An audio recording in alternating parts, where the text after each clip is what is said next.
नमस्कार अमरावती. अमरावतीतून एक धक्कादायक घटना समोर आली आहे. फ्रेझरपुरा पोलीस ठाण्याच्या हद्दीमध्ये एका 35 वर्षीय विवाहितेने गळफास घेऊन आत्महत्या केल्याची घटना उघडकीस आली आहे. राजेंद्र नगर मंगलधाम परिसरामध्ये राहणाऱ्या शिल्पा उर्फ स्वीटी रुपेश बनसोड असे मृत महिलेचे नाव आहे. ही घटना मंगळवार 5 मे रोजी सकाळी समोर आली. घटनेची माहिती मिळताच फ्रेझरपुरा पोलिसांनी घटनास्थळी धाव घेत सुरुवातीला आकस्मिक मृत्यूची नोंद केली. मात्र तपासादरम्यान घटनास्थळी सुसाईड नोट आढळून आली असून या नोटमुळे प्रकरणाला नवे वळण मिळाले आहे. मृत्यूपूर्वी लिहिलेल्या चिठ्ठीमध्ये महिलेने काही ओळखीच्या व्यक्तींची नावे नमूद करत जुन्या प्रकरणात बेल होऊ देणार नाही, जेलमध्ये सडवतो अशी धमकी देत मानसिक त्रास दिल्याचा उल्लेखही केलाय.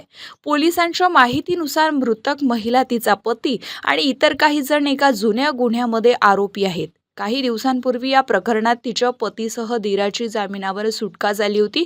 दरम्यान मृतकाच्या नातेवाईकांनी संबंधित व्यक्तीविरोधात तक्रार दाखल केली असून फ्रेझरपुरा पोलीस गुन्हा दाखल करण्याची प्रक्रिया सुरू केली आहे. या घटनेमुळे परिसरात खळबळ उडाली असून सुसाईड नोटमधील उल्लेखांच्या आधारे पुढील तपास आता सुरू आहे.